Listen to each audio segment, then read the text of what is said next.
আসসালামু আলাইকুম। কি অবস্থা? কেমন আছেন সবাই? আশা করি অনেক ভালো আছেন। তো দেখতেই পাচ্ছেন আজকে আপনাদের সামনে নিয়ে এসেছি মজার একটা ভুনার রেসিপি। সেটা হচ্ছে গোলসা মাছ।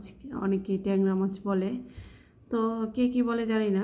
তবে এইটাই শেয়ার করছি। আর কেন শেয়ার করছি আপনারা বলতে পারেন এত সাধারণ একটা রেসিপি কেন আমরা এগুলা ছাড়ি। তো যারা রাঁধুনি রান্না করতে জানেন তাদের কাছে এটা কোনো ব্যাপারই না। কিন্তু অনেক গৃহিণী আছে যারা নতুন সংসার করছে বা অনেক ব্যাচেলার আছে যারা কখনো রান্না করে নাই, তো তাদের জন্য আর কি এই রেসিপিটা। তো চলুন শেয়ার করছি কিভাবে তৈরি করেছি এই দুর্দান্ত মজার এই গোলসা মাছের রেসিপি। আজকে আমি এই গোলসা মাছগুলো রান্না করে দেখাবো।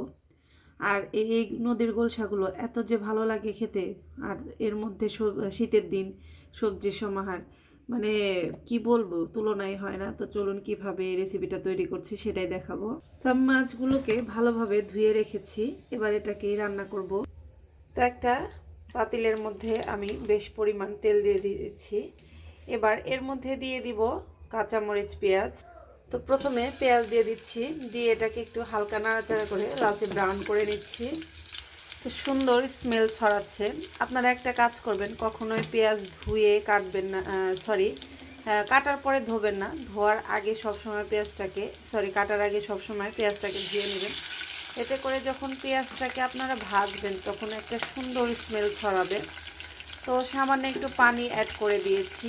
এবার এর মধ্যে অ্যাড করব পরিমাণ মতো হলুদ। তো আমি এখানে হাফ চা চামচের মতো হলুদ ব্যবহার করছি। মরিচটা ব্যবহার করছি হাফ চা চামচের একটু বেশি। আর ঝালটা যার যার টেস্ট অনুযায়ী নেবেন। এবারে দিচ্ছি হাফ চা চামচের মতো ধনিয়া গুঁড়া। এবারে দিয়ে দিচ্ছি পরিমাণ মতো লবণ। এবারে দিচ্ছি এখানে জিরা আর পেঁয়াজ মিক্সড করা আছে। তো সবসময় চেষ্টা করবেন জিরার পরিমাণটা একটু বেশি রাখতে, এতে করে মাছের কাঁচা স্মেলটা থাকবে না আর টেস্টটাও বেড়ে যাবে। তো আমি এখানে 1 টেবিল চামচের একটু বেশি দিয়েছি, 1.5 টেবিল চামচের মতো।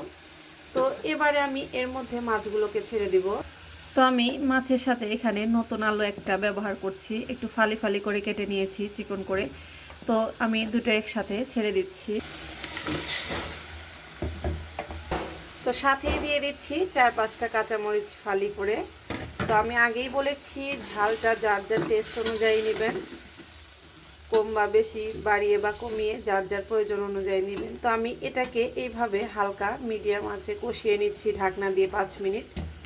তো ফিরে আসছি 5 মিনিট পর। তো ফিরে আসলাম 5 মিনিট পর। দেখুন আমার কিন্তু একদম কষানোটা হয়ে গেছে, খুব সুন্দর হয়েছে কষানোটা। উপরে তেল চলে এসেছে, অর্থাৎ এর মানে যখন আপনারা দেখবেন যে উপরে তেলটা ভেসে উঠেছে তখনই বুঝতে হবে যে মাছটা খুব সুন্দরভাবে কষানো হয়ে গেছে। আর যারা রাঁধুনি তারা তো জানেনই, কিন্তু অনেকেই আছে রান্না করতে জানে না, ব্যাচেলার বা নতুন সংসার শুরু করেছে, কখনো রান্না করে খায়নি। তো তাদের জন্য আর কি এই ছোটোখাটো রান্নাগুলো শেয়ার করছি। তো যেহেতু কষানো হয়ে গেছে, এর মধ্যে আমি খানিকটা সুরা অ্যাড করব। তো এর জন্য কিছুটা পানি অ্যাড করে নিচ্ছি। তো এখানে খুব সামান্য পরিমাণে পানি অ্যাড করছি, বেশি করছি না। আর সুরাটা এটা যার যার প্রয়োজন অনুযায়ী যতটুকু লাগবে ঠিক ততটুকুই দিয়ে নেবেন। তো কিছু কিছু জিনিসে আছে বেশি সুরা বা দিলে ভালো লাগে না, খুব অল্প পরিমাণে দিলেই ভালো লাগে। তো আমি এই জন্য খুব সামান্যই দিয়েছি। তো এটাকে আমি আরও 5-7 মিনিট একটু রান্না করে নিচ্ছি ঢাকনা দিয়ে। তো ফিরে আসছি 5-7 মিনিট পর। তো এই তো হয়ে গেল গোলসা মাছ ভুনা। ভালো লাগলে অবশ্যই লাইক, কমেন্ট এবং বেশি বেশি শেয়ার করবেন।